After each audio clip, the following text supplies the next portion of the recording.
Hello everyone. इसके पहले वाले वीडियो में हम लोग देख रहे थे एब्जॉर्प्शन के बारे में। इस वीडियो में हम लोग देखने वाले कि एब्जॉर्प्शन मतलब करा लिया, उसके बाद आगे क्या करना है। आपको पता है कि जब जो भी डाइजेस्टेड फूड है उसको जब हमने डाइजेस्ट करा लिया, उसके बाद मतलब एब्जॉर्प्शन करा लिया, उसको लीवर में भेज दिया। ठीक है, ये पूरी कहानी हम इसके पहले बता चुके हैं। अब जब लीवर में भेज दिया है तो उसके बाद इसको करना क्या है कि सभी सेल को दे देना, ईच एंड एवरी सेल। और वो सेल क्या करेंगे, उससे एनर्जी प्रोड्यूस करके हमको देंगे। तो जो अब अगला प्रोसेस होगा उसको हम कहते हैं एसिमिलेशन। एसिमिलेशन क्या है कि ऐसी प्रोसेस जिसमें हम क्या करते हैं, जो हमने डाइजेस्ट किया है, जो अब्जॉर्व किया है फूड को, उसको क्या करना है, सभी सेल को बांट देना है, जिससे वो उसका यूज कर सके प्रॉपर। ठीक है, उसका यूज करे और एनर्जी प्रोड्यूस करे। तो ही हमारा प्रोसेस होता है एसिमिलेशन। ठीक है, तो एसिमिलेशन प्रोसेस, इसमें अगला प्रोसेस हो जाता है आपका, लास्ट होता है एसिमिलेशन। कि आपको करना क्या है कि जो भी डाइजेस्टेड फूड है उसको हर सेल को देना है। तो इसकी अगर डिफिनेशन लिखे तो लिख सकते हैं,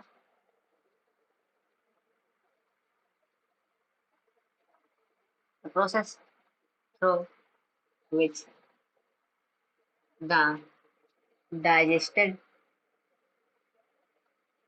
या फिर ऐसे सिंपली लगते हैं क्योंकि इसका पहला प्रोसेस एब्जॉर्प्शन था, तो हम कह सकते हैं विच द एब्जॉर्ब्ड, तो ज्यादा सही रहेगा एब्जॉर्ब्ड। या फिर आप सबस्ट्रेट लिख सकते हैं। यहाँ पर सबस्ट्रेट के बारे में मैंने इसके पहले वाले वीडियो में समझाया था सबस्ट्रेट क्या है। वैसे अगर नहीं भी समझ में आया होगा तब भी मैं, जब रेस्पिरेशन टॉपिक स्टार्ट होगा तब मैं उसको समझा दूंगा सबस्ट्रेट क्या है। विच द एब्जॉर्ब फूड,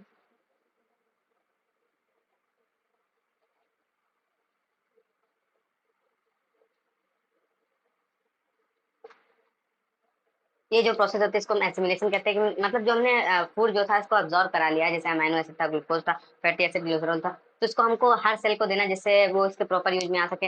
अब जैसे कि अमाइनो एसिड था, तो अमाइनो एसिड का काम होगा कि अगर हर सेल में जा रहा है तो वो प्रोटीन चेन बना सके, जिससे जो सेल है उसके सारे फंक्शन हो सके। तो अमाइनो एसिड का ये काम हो जाएगा। ठीक है, और क्या हो सकता है देखिए, और जैसे कि अमाइनो एसिड है तो नाइट्रोजनस बेसिस बनाने में उसके काम आ जाएंगे। ठीक है, उसमें उसका काम आ जाएगा। और जैसे और बातें करूँ तो जैसे आपके फैटी एसिड और ग्लिसरॉल थे, तो ये क्या हो जाएंगे, जैसे प्लाज्मा मेम्ब्रेन होती है तो वो किससे बनी होती है। प्लाज्मा मेम्ब्रेन आपकी जो, जैसे कोई सेल है तो सेल की जो प्लाज्मा मेम्ब्रेन होती है वो बनी, जो प्लाज्मा मेम्ब्रेन किससे बनी होती है, वो आपकी बनी होती है फॉस्फोलिपिड से। और ये होती है लिविंग, ये बनी होती है फॉस्फोलिपिड से, और ये होती है लिविंग। अब ये फॉस्फोलिपिड जो होता है, तो अब धीरे धीरे जो प्लाज्मा मेम्ब्रेन होती है, जब मतलब फटती है या कुछ भी होता है, तो इसको रीजनरेट करने में, इसको बनवाने में, अगर कोई सेल फिर से प्रोड्यूस हो रही है तो उसको इस सेल मेम्ब्रेन को बनाने में फॉस्फोलिपिड से बनी होती है, तो इसमें काम कर देता है फैटी एसिड और ग्लिसरॉल। तो जो फैटी एसिड और ग्लिसरॉल आप एब्जॉर्व कराए थे वो इसमें वर्क करेंगे कि इसको फैटी एसिड और ग्लिसरॉल जो होंगे इसमें वर्क करेंगे, फॉस्फोलिपिड को बनवाएंगे, जिससे आपका जो प्लाज्मा मेम्ब्रेन है वो बन पाएगा। ठीक है, तो फैटी एसिड और ग्लिसरॉल इसमें वर्क करते हैं। और जैसे कि और फंक्शन बताऊं तो जैसे अब फैटी एसिड ग्लिसरॉल इसमें काम करेंगे। और जैसे कि जो फैट है जो एब्जॉर्ब हुआ तो वो क्या करेगा, एनर्जी प्रोड्यूस करेगा। ठीक है, फैट एनर्जी हमको देता है। फैट भी दो टाइप के होते हैं, एक फैट होता है गुड फैट जो कि हमको एनर्जी देता है, एक होता है ट्रांस फैट जिसको हम बैड फैट कहते हैं। वो हमारे अंदर जम जाता है, जिसके कोलेस्ट्रॉल बढ़ जाता है, और हम मतलब मतलब जो बैड फैट होता है उसकी वजह से क्या होता है, मोटापा शरीर में आने लगता है, तो बैड फैट हो जाता है। ठीक है, जिसको हम ट्रांस फैट कहते हैं। ये फैटी एसिड और ग्लिसरॉल फॉस्फोलिपिड बनाने का काम करते हैं। इसी तरह सबका अलग अलग फंक्शन होता है। इसी तरह जब फैट बच जाते हैं वो मतलब जो बॉडी होती है उसके अंदर जमने लगते हैं, जिससे जो मतलब आदमी के अंदर फिटनेस ज्यादा आ जाती है। और उसी तरह जैसे और वर्क होता है तो आपको ग्लाइकोजन ग्लाइको इनसे ग्लूकोज होता है, तो ग्लूकोज का यूज होता है एनर्जी बनाने के लिए, और बाकी वो लीवर में स्टोर रहता है। तो जब उसका ग्लाइकोलिसिस होता है, जब उससे एनर्जी निकलवानी होती है तब उसका यूज होता है, और बाकी इन सबका यूज होता है ये। और रेस्पिरेशन में आपको अब एक और चीज बताऊंगा, जैसे एनर्जी के लिए ग्लाइकोल जो ग्लूकोज होता है उसको हम एम्ब्रियोलिक पाथवे कहते हैं। जो आप 11 में पढ़ेंगे तो उसमें होता है क्या कि अगर सेल के पास ग्लूकोज नहीं है तो हो सकता है फैट का यूज करके उसको ग्लाइकोलिसिस कराए, तब उससे एनर्जी प्रोड्यूस करे। वो भी नहीं तो प्रोटीन का करे। ठीक है, प्रोटीन का सबसे लास्ट में किया जाता है, तो उसमें भी ये रोल करते हैं। क्योंकि मेनली हमने क्या किया, फैटी जो फैट होता है उसको एब्जॉर्ब कराया है, ग्लूकोज को कराया है, और प्रोटीन को जिसको अमाइनो एसिड के रूप में, तो इन सबको कराया, तो इनका सबका यही काम होता है। ठीक है, ग्लूकोज और ग्लाइकोजन के फॉर्म में हमारे ये जो स्किन होता है स्किन के नीचे जम जाते हैं। ठीक है, ग्लाइकोजन के रूप में ग्लूकोज, तो ये सब इनका काम होता है एसिमिलेशन में। अब अगला स्टेप अगर हम देखें तो एसिमिलेशन ये हो गया, और अगला स्टेप आपका हो जाता है कि एसिमिलेशन कराने के बाद जो ऐसा फूड बचा जो कि एब्जॉर्ब नहीं हो पाया, तो उसको हमको मतलब बाहर निकालना होता है, तो वो हमारा होता है लार्ज इंटेस्टाइन में। तो ये हुआ आपका स्मॉल इंटेस्टाइन में कितना डाइजेशन होता है। सबसे ज्यादा डाइजेशन एब्जॉर्प्शन इलियम वाले पार्ट में हो जाता है, इलियम वाले पार्ट में होता है स्मॉल इंटेस्टाइन में। सबसे ज़्यादा एब्ज़ॉर्प्शन और सबसे ज़्यादा डाइजेशन वहीं पर होता है। अब आपका आता है लार्ज इंटेस्टाइन। अब लार्ज इंटेस्टाइन में क्या होता है? तो लार्ज इंटेस्टाइन में होता क्या है? लार्ज इंटेस्टाइन में आपको कराना है कि जो साल्ट है, जो वाटर है, मिनरल्स हैं, उन सबका आपका एब्ज़ॉर्प्शन कराना है। ये आपका एसिमिलेशन वाला पार्ट हुआ। अगर हम और आगे बात करते हैं कि लार्ज इंटेस्टाइन में होता क्या है? तो चलिए देखिए लार्ज इंटेस्टाइन में क्या होगा। देखिए, लार्ज इंटेस्टाइन की बात करें तो जैसे लार्ज इंटेस्टाइन होता है,